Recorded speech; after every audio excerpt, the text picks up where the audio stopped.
امریکہ لوگ جاتے ہیں غیر مسلم میں سب چھوڑ چھاڑ دیتے ہیں, جو آیا کھا لیا, بسم اللہ پڑھ کے کھا لو, سب حلال ہے.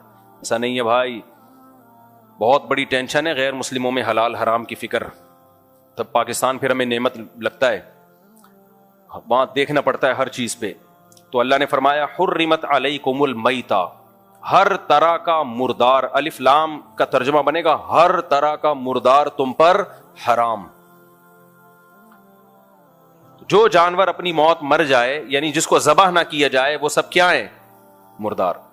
حدیث میں اس سے دو چیزوں کو مستثنیٰ کیا ہے, احلت لنا میتتان السمک والجراد. آپ صلی اللہ علیہ وسلم نے فرمایا دو چیزیں, دو مردار حلال ہیں ہمارے لیے, ایک مچھلی اور ایک ٹڈی. وہ نہیں جو کھیتوں کو چٹ کر جاتی ہے ٹڈی, یہ حلال ہیں دونوں مردہ ہونے کے باوجود, یعنی ذبح نہیں ہوتے. یہ امام حنیفہ نے اسی سے استدلال کیا کہ سمندر میں صرف کیا حلال ہے؟ مچھلی. ٹھیک ہے, اختلافی مسئلہ ہے, لیکن اس میں امام ابو حنیفہ کا موقف بہت مضبوط ہے. آج لوگ فوراً کہہ دیتے ہیں کہ کیکڑا حرام ہے, اس کی کیا دلیل ہے؟ ایک ایک چیز کو پکڑ کے شریعت نہیں بتائے گی یہ بھی حرام ہے, یہ بھی حرام ہے, یہ بھی حرام ہے, یہ بھی حرام ہے. ایسا تھوڑی ہے, اصول اور ضابطے بیان کیے جاتے ہیں. اور وہ جو قرآن مجید کی آیت ہے احل لکم صید البحر وطعامہ, کہ سمندر کا کھانا اور اس کا شکار تمہارے لیے حلال ہے, اس آیت کا سیاق و سباق دیکھیں آپ. وہ احرام کی پابندیوں کو بیان کیا جا رہا ہے کہ جب تم احرام کی حالت میں ہو تو خشکی کا شکار تمہارے لیے حرام ہے, سمندر کا شکار تمہارے لیے حلال ہے. تو اس کا مقصد یہ نہیں ہے کہ سب کچھ حلال ہے, اس کا مقصد ہے کہ احرام کی پابندیوں کی وجہ سے جو شکار حرام ہوتا ہے اس کا وہ صرف خشکی کے جانوروں پر اس کا اطلاق ہوتا ہے, سمندر اور پانی کے جانوروں پر اس کا اطلاق نہیں ہوتا. ورنہ اگر اس آیت کا یہ مطلب ہوتا کہ سمندر کی ہر مخلوق حلال ہے, تو پھر سب سے بڑا سوال یہ ہے کہ صحابہ تابعین میں کوئی ایک ضعیف روایت بھی نہیں ملتی کہ کسی صحابی نے یا تابعی نے مچھلی کے علاوہ کسی چیز کو کھایا ہو. کہیں بھی نہیں ملتی ہے, کسی حدیث میں نہیں ملتا کہ کسی صحابی نے کیکڑا کھایا ہو. حالانکہ وہ لوگ تو شکار پہ جاتے تھے, اور ویسے بھی عرب تو تین طرف سے پانی میں ڈوبا ہوا ہے, جزیرہ ہے, جو پانی کے علاقے ہوتے ہیں وہاں تو بہت کھائی جاتی ہے مچھلی, تو ہمیں کہیں نہیں ملتا. تو یہ بہت بڑی دلیل ہے امام حنیفہ کی کہ سمندر کی صرف مچھلی حلال ہے. پھر وہ مچھلی ہو, بھلے ویل مچھلی ہو, وہ ایک نے پھینک دی لمبی کہ ویل مچھلی فقہ حنفی میں حرام ہے, اپنی طرف سے پھینکتا رہتا ہے بیٹھ کے, کوئی حرام نہیں ہے بھائی. خود ہی پھینکتا ہے کہ ویل مچھلی فقہ حنفی میں حرام ہے, پھر نیچے لوگوں نے اوپر نیگیٹو کمنٹس کیے ہوتے ہیں حنفیوں کو دیکھو. ابے تو پوچھ تو لو کسی حنفی عالم سے کہ حرام ہے بھی کہ نہیں ہے. جب مچھلی ہے تو کہاں سے حرام ہو گئی؟ منہ سے پھوٹ بھی رہے ہو مچھلی اور اس کو حرام بھی کہہ رہے ہو. تو مچھلی ہو تو ایک سوال تو یہ پیدا ہوتا ہے کہ اگر ہر قسم کی مخلوق حلال ہے تو پھر صحابہ نے سے ثابت کیوں نہیں ہے؟ دوسرا اس سے بھی بڑا سوال ہے کہ سمندر میں ایسا ایسا گند نکلتا ہے نا کہ وہ چائنا والوں کے علاوہ کوئی بھی نہیں کھا سکتا. پھر تو مگرمچھ بھی حلال ہوگا, پھر تو کچھوا بھی حلال ہوگا, مگرمچھ کے انڈے بھی حلال ہوں گے, کچھوے کے انڈے بھی حلال ہوں گے. آپ کہہ سکتے ہو کچھوا تو خشکی کا جانور ہے, تو میں خشکی کے کچھوے کی بات نہیں کر رہا, پانی کے کچھوے کی بات کر رہا ہوں. آپ کہہ سکتے ہو بھائی کچھوا پانی کے علاوہ باہر بھی رہتا ہے, مگرمچھ پانی کے علاوہ باہر بھی رہتا ہے. زیادہ ٹائم کچھوا اور مگرمچھ وہ پانی میں گزارتا ہے, تو ایسے باہر تو کیکڑا بھی آتا ہے. پھر تو پانی کی مخلوق اسے کہا جاتا ہے جو زیادہ ٹائم پانی میں گزارے, کم ٹائم پانی سے باہر. میں ابھی افریقہ تیسرا یا چوتھا چکر تھا, جنگلوں میں ہی رہا ہوں میں مگرمچھوں کو صبح سے لے کے شام تک ترستا تھا کہ تھوڑا سا باہر نکلا تاکہ ہم بھی تیری زیارت کر لیں. بہت تھوڑے ٹائم کے لیے باہر آتے ہیں, زیادہ ٹائم یہ کس میں گزارتے ہیں؟ پانی میں گزارتے ہیں. تو اس لیے صرف یہ کیکڑے کا مسئلہ نہیں ہے, اور ہم اس اختلافی مسئلے میں شدت نہیں کرتے, لیکن ہم اس لیے یہ اتنی مضبوطی سے بیان کر رہے ہیں کہ یہ ہمیں بے وقوف سمجھتے ہیں. پہلے زمانے میں جب اختلافی مسئلہ بیان ہوتا تھا تو کیسے ہوتا تھا؟ امام شافعی کیسے بیان کریں گے بھائی میری رائے میں یہ کیکڑا حلال ہے, شوافع اس طرح بیان کرتے ہیں, ابو حنیفہ رحمہ اللہ کی رائے میں یہ جائز نہیں, ان کے یہ دلائل ہیں, ہمارے یہ دلائل ہیں, ختم. آج کیا کرتے ہیں یہ لوگ جو نئے نئے اسکالر آ رہے ہیں, مناظرے کے چیلنج, طنز, بدتمیزی, یہ اندھے مقلد ہیں, ان کے پاس دلائل نہیں ہے.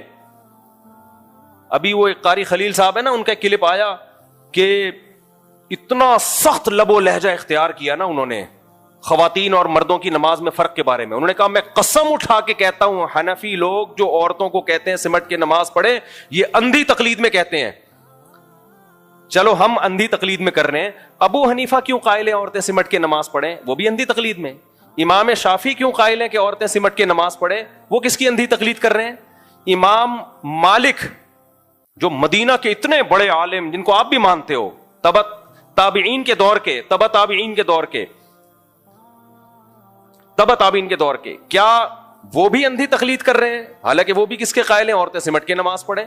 امام احمد ابن حنبل جو امام بخاری کے استاذ ہیں وہ بھی کس کے قائل ہیں عورتیں سمٹ کے نماز پڑھیں. یہ سارے اندھے مقلد تھے, ایک آپ ہی دنیا میں آئے ہو قرآن و سنت کو سمجھنے والے, اور پھر دلیل کیا دے رہے ہیں؟ وہ میرا کلپ چلا دینا ان کے ساتھ. مجھے قاری خلیل سے ذاتی بغض نہیں ہے, آپ اختلافی مسئلہ آپ کی اگر رائے ہے تمیز کے دائرے میں بھی بیان کر سکتے ہو, لیکن یہ لوگ ایسے بیان کرتے ہیں کہ قرآن و سنت ان پہ اترا ہے, باقی پوری امت ہزاروں سال سے صدیوں سے گھاس کھا رہی تھی, کسی کو قرآن و سنت سمجھ میں آیا ہی نہیں ہے, ان پہ نازل ہوا ہے. یہ ہے جو ہمیں سمجھائیں گے غلط مسئلہ اور اتنے کانفیڈنس کے ساتھ.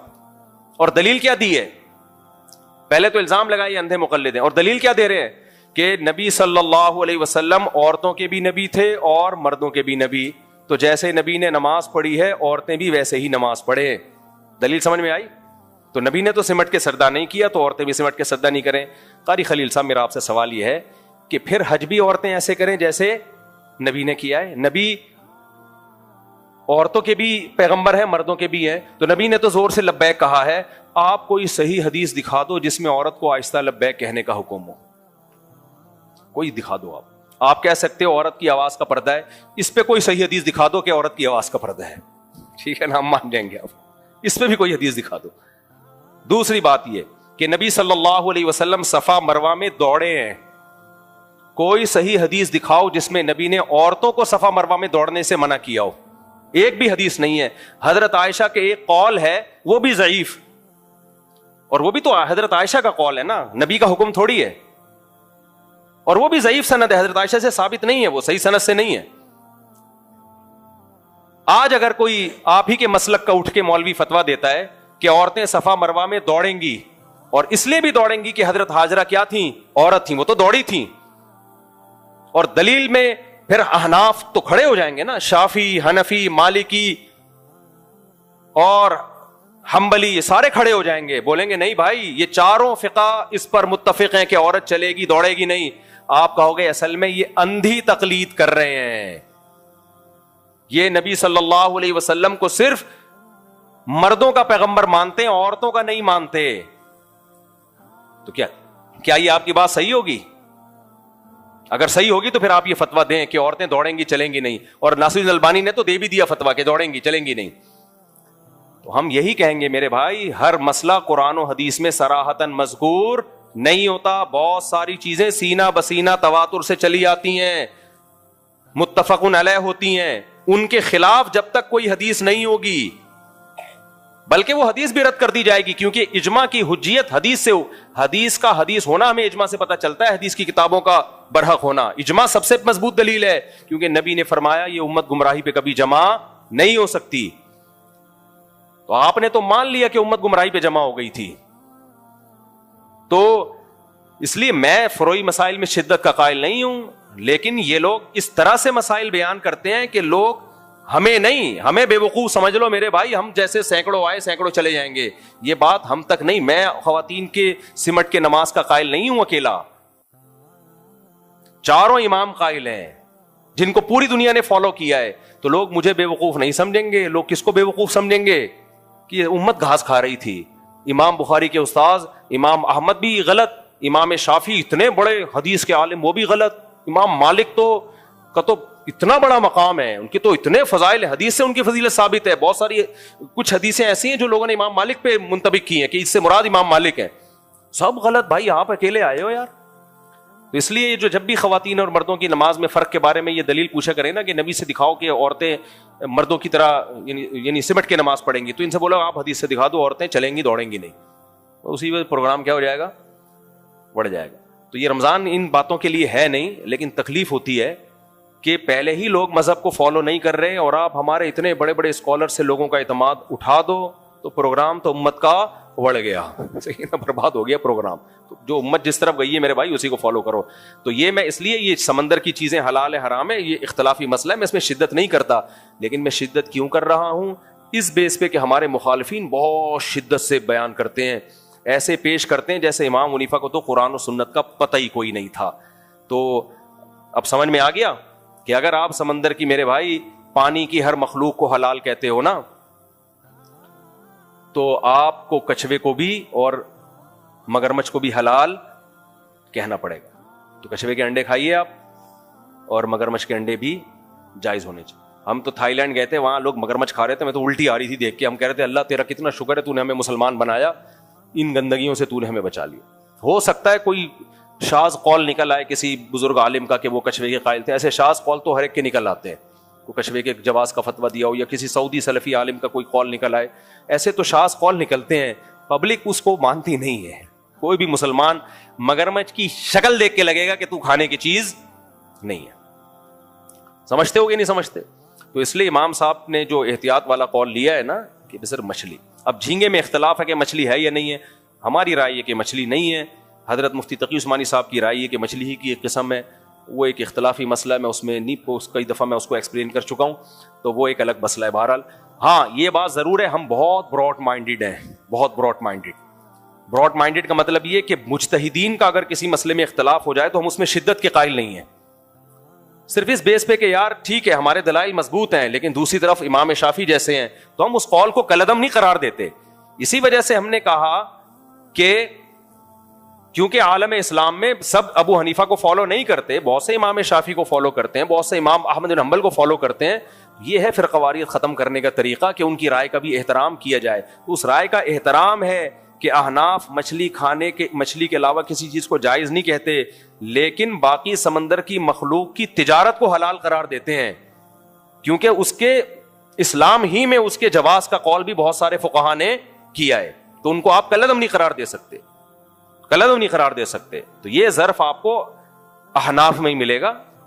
باقی جو آج کل مارکیٹ میں چل رہا ہے تو بس میری رائے ہے اور وہی صحیح ہے, اور اس سے ذرا بھی انحراف نہیں کرنا اور دائیں بائیں نہیں جانا, ایسا نہیں ہوتا. ایسا کرو گے تو چند بے وقوف خوش ہو جائیں گے آپ کی باتوں سے, آپ کے نعروں سے.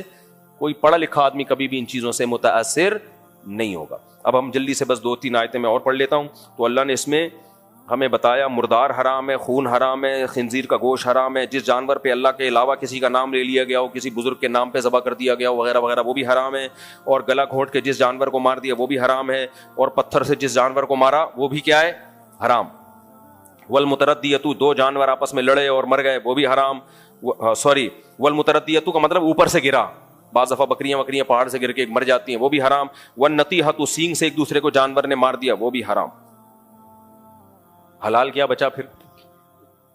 اس آیت کی میں کل انشاءاللہ تفسیر بیان کروں گا, یہ بہت اہم آیت ہے. اسی میں مسئلہ آئے گا گولی کا شکار حلال ہے یا نہیں ہے, یہ بھی ایک اختلافی مسئلہ ہے. تو یہ بھی ایک پوری میں کل, مشینی ذبیحہ حلال ہے یا نہیں ہے, تو یہ پوری ڈیٹیل کل انشاءاللہ. اور پھر اللہ نے شکاری کتے کے بھی حلال ہونے کا تذکرہ کیا, کتے کے نہیں یعنی کتے کے شکار کے, ایسا نہ کتے کھانا شروع کر دیں. یسألونک ماذا قل احل لکم الطیبات وما علمتم من الجوارح, کہ جانور کو اگر سدھا لیا جائے, اس سے شکار کیا جائے تو وہ شکار بھی حلال ہے. یعنی کتا آپ نے بسم اللہ اللہ اکبر پڑھ کے جانور پہ بھیجا اور کتے نے اس جانور کو مار دیا تو اس کے دانت ہی چھری کے حکم میں ہوں گے, سمجھ رہے ہو, بشرطے کہ خود اس میں سے کچھ نہ کھایا ہو. کیونکہ اگر ایک بوٹی بھی خود کھا لی تو اس کا مطلب اس نے اپنے لیے مارا ہے, آپ کے لیے نہیں مارا, تو اب نہیں کھا سکتے آپ اس کو, کیونکہ کتوں کا بچا ہوا آپ کے لیے, آپ کتے نہیں ہو, آپ کیا ہو. یہ انسان کی شرافت ہے, اللہ نے انسان کو عزت دی ہے کہ تم جانوروں کا شکار نہیں کھا سکتے. جانور نے, میں نے مسائی قوم دیکھی وہاں افریقہ کے جنگلوں میں, ایک جنگلی قوم ہے نا جو, اس کا میں نے ولاگ بھی بنایا تھا, وہ نہیں جو ناچ رہے تھے, مجھے ڈر لگا تھا مجھے انہیں کباب بنا کے کھا جائیں, وہ میں واقعی ڈر گیا تھا. وہ تو پورا گھیر لیا ہمیں اور ڈانس شروع کر دیا انہوں نے, اور وہ اتنے خونخوار, گائے کا کھڑے گائے کا گوشت کاٹ کے کھا جاتے ہیں, وہ گائے کا خون پیتے ہیں. تو میں تو ڈر گیا تھا, میں نے کہا لے بھائی تکے کباب آ رہے ہوں گے اور یہ ولاگ سب سے زیادہ ہٹ ہوگا, لیکن ہم دنیا میں رہیں گے نہیں. تو امیزون میں بھی اس طرح کی قومیں ہیں, میرا ابھی پاناما جانا ہوا نا, وہاں سے برازیل وغیرہ قریب ہے امیزون, مجھے ہے جنگلوں کا بڑا شوق ہے. میں نے وہاں لوگوں سے کہا مجھے امیزون کے جنگل جانا ہے جانا ہے جانا ہے جانا ہے. انہوں نے بولا مفتی صاحب, میں نے کہا وہ جو وحشی رہتے ہیں وہاں جانا ہے. انہوں نے کہا ایسے کئی واقعات ہوئے ہیں, لوگ گئے بعد میں کباب کی خوشبو آ رہی تھی تو کاٹ کے کھا جاتے ہیں وہ. کل میں نے پھر نیٹ پہ سرچ کیا تو واقعی وہاں کچھ ایسی قومیں ہیں ان سے کوئی لڑ نہیں سکتا. تو خیر, تو وہ کیا کرتے ہیں, ان کا شکار کا طریقہ, شیر شکار کرتا ہے کسی ہرن وغیرہ کا, مارتا ہے تو وہ جا کے کھینچ کے لے آتے ہیں اس کو, شیر کے مارے ہوئے کو کھا جاتے ہیں. تو واقعی انسانی طبیعت کو بڑی گھن آتی ہے اس سے, چاہے تازہ گوشت ہی کیوں نہ ہو. تو یہ ساری جو غیر اخلاقی انسانیت کے لیے جو انسانیت کے نام پہ دھبا تھی نا, وہ تمام چیزوں کو اللہ نے اس آیت میں حرام کر دیا. تو یہ بھی اسلام کا ایک حسن ہے کہ جانور کو حلال کر کے کھانا ہے, اور اگر کتے کو تم نے سدھا دیا تو کتا تمہارے لیے اعلیٰ انسٹرومنٹ کے طور پہ کام کرے گا, اور انسٹرومنٹ مکمل اس کے ہاتھ میں ہوتا ہے جو اس اوزار کو استعمال کر رہا ہوتا ہے.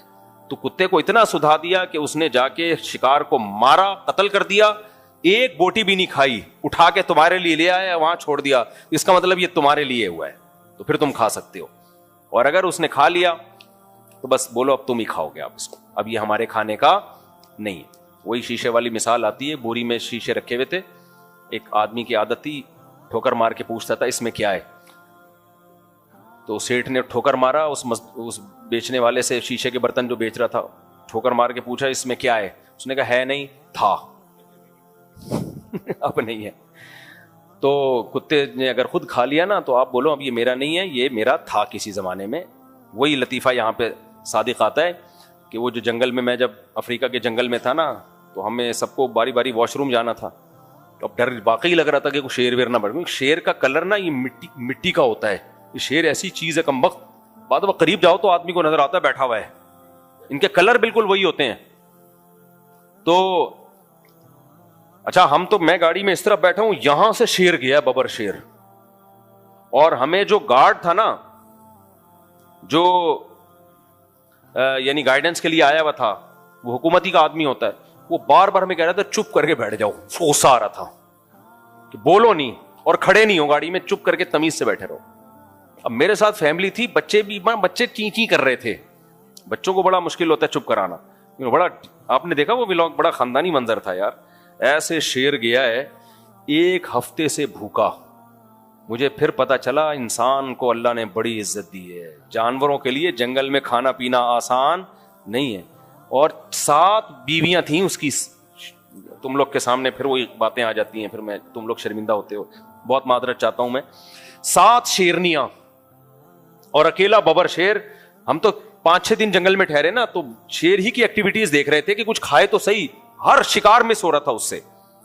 تو کیا ہوا ہے, مغرب کی نماز کے بعد پھر وہ ہمیں جو گارڈ ہے نا, جو گائیڈنس کے لیے تھا, وہ ہمیں لے گیا گاڑی میں نا, کہ ان کے پاس وہ ہوتا ہے نا وائرلیس, تو اس سے ان کو اطلاعات مل رہی ہوتی ہے کہ وہاں ابھی شیر کچھ لگ رہا ہے, کچھ اس کو نظر آیا ہے. تو 2-4 بھینسے آئے ہوئے تھے, تو شیر, ہم پہنچ گئے وہاں نا, بھینسے ہمیں نظر آ رہے ہیں, ادھر شیر شیرنیوں کے ساتھ بیٹھا ہوا ہے. اور یہ مہم ایسی تھی کہ ہمیشہ شیرنی آگے آگے ہوتی ہے, شیر بیٹھا ہوا ہوتا ہے.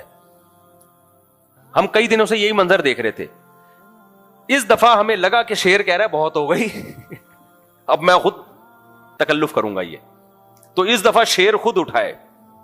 تو وہ 2 بھینسے, اب اور گورے وورے بھی آئے ہوئے تھے وہاں جنگل میں, زیمبیا کا جنگل تھا یہ, تو گوروں نے بھی گاڑیاں سٹارٹ کی, اور ہمیں بس یہ حکم کہ چپ کر کے آرام سے بیٹھے رہو, کیونکہ شیر بھوکا ہے. تو وہ ظاہر ہے ادھر بھی ٹرن مار سکتا ہے کہ یار ابھی وہ نہیں مل رہا, تو چلو فی الحال انہی سے گزارا کرو. اچھا, یہ شیر کی نفسیات پتہ ہے کیا؟ وہاں لوگوں نے ہمیں بتایا کہ آپ جب گاڑی میں بیٹھے ہوتے ہیں نا, تو شیر پوری گاڑی کو ایک ذات سمجھ رہا ہوتا ہے, اس لیے وہ حملہ نہیں کرتا, الا یہ کہ آپ بہت زیادہ ہلنا جلنا شروع ہو جائیں گاڑی میں. تو یہ نفسیات ہے شیر کی. وہ گاڑی سے نیچے اترو گے تو حملہ کرے گا آپ پہ. گاڑی میں اس کو پوری گاڑی سمیت ایک عجیب سی جن نظر آ رہا ہوتا ہے کہ یہ کیا ہے, اس کا ایک روب ہوتا ہے شیر کے اوپر. تو ایسے نکل کے گیا ہے, اور جو اس نے ڈائی ماری اور وہ بھینسے بھاگ گئے. ہم نے گاڑی بھگائی, بھینسوں کو تعاقب کے لیے بھاگ گئے. تو یہ کچھ نہیں تھا منظر وہ دیکھنے والا تھا جو اب ہوا. شیر بیچارہ مایوس ہو کے نا, 5-6 دن سے یہی ہو رہا تھا اس کے ساتھ, ایسے منہ نیچے اور پیچھے شیرنیاں خراما خراما واپس. ہمارے دوست نے کہا بالکل ایسا لگ رہا ہے جیسے کسی کا جنازہ پڑھ کے واپس آ رہے ہوں. بالکل واقعی کوئی بہت لمبی واک کر کے جا رہے تھے. ہم بھی تھک گئے تھے, اب ہمیں واپس بھی آنا تھا. ہم نے کہا بھائی اب مر جائے تو بتا دینا, ہم آ کے جنازہ دیکھ لیں گے اس کا. جیسے ہی میں کراچی پہنچا ہوں, ہمارے دوست کا جو جنگل میں ہی تھے ان کی ویڈیو آئی, یہ 2 بھینسے مارے ہوئے ہیں اور خود بھی توند بھر رہا ہے بیٹھ کے, اور لگڑ بگا اور وہ جو نہیں ہائنا وائنا سب آ کے بوفے چل رہا ہے, پورا بوفا سسٹم. محنت شیر کی ہوتی ہے اور فائدہ تو وہ 3-4 دن میں نا ایک بوٹی بھی نہیں بچی تھی 2-3 بھینسوں کی, وہ مار دیا. تو مجھے لگا کہ بھائی اللہ کا بھی ایک نظام ہے, ان کو اتنا بھوکا رکھا لیکن اللہ نے اب ان کو بھی کھلا دیا. اللہ نے کہا چلو کھاؤ شاباش. بات پتہ نہیں کہاں سے چلی تھی, ہم کدھر کو لے گئے, یہ جنگل کہاں سے آ گیا, شیر کہاں سے. ہاں اصل تو یہ آئی تھی کہ وہ شیر کا بچاوا لکڑ بگا تو کھا سکتا ہے, ہائنا وغیرہ لومڑیاں بھی, انسان کو کھانے کی اجازت نہیں ہے. انسان کو اللہ نے حکم یہ دیا ہے کہ تم گراؤ گے بھی, ذبح بھی کرو گے, پھر خود بھی کھاؤ گے, شیروں کو بھی کھلاؤ.